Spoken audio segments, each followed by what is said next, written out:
Bumagsak ang Sapiro dahil sa panaloko mo ni Perena sa akin. Napasa kamay niya ito. Dahil ginamit niya bilang sandata ang brilyante ni Alena. Ang brilyante na alam natin ngayon ay gagamitin niya upang pananggalang ng huwag maagaw sa kanila ang Sapiro. Nakinig na lang sana ako sa aking kutob at hindi ko pinagkaloob kay Alena ang kanyang brilyante. Nang sa ganun hindi ito nakuha ni Perena sa kanya. Huwag mong sisihin ang iyong sarili, amihan. Dahil kahit hawak na natin ang ating mga brilyante, maaaring maagaw pa rin sa atin ito ng mga tusong gaya ni Perena at ng mga naghahangad nito. Ngunit binigo ko ang Sapiro, Danaya. Ang kaharian kung saan nanggaling ang aking ama.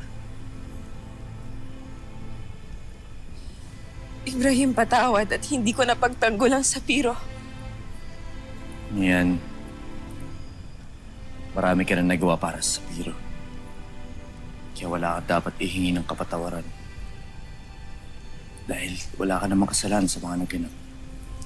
Mahal na rin. Kalimutan mo muna ang mga suliranin mo. Magpahinga ka muna. Ngayon mo masigit na kailangan ng bumawi ng lakas. Ako nang bahala sa kanya. Iwan niyo muna kami ng aking kapatid.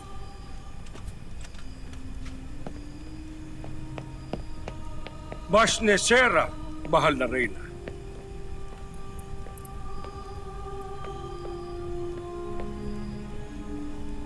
Mauna na ako.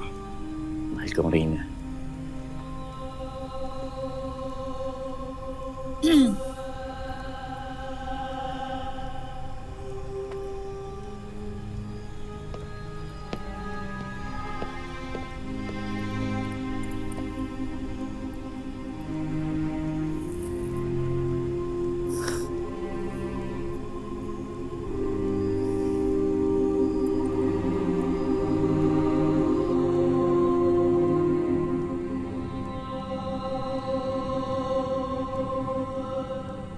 Asval, paano mo tatanggalin kay Perena ang korona at trono?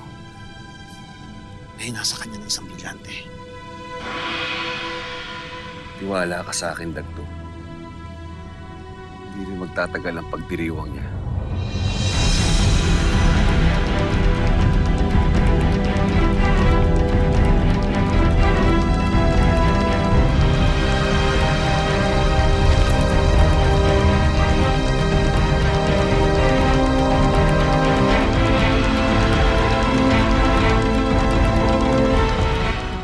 Mga Encantadits, para sa exclusive updates, punta lang sa www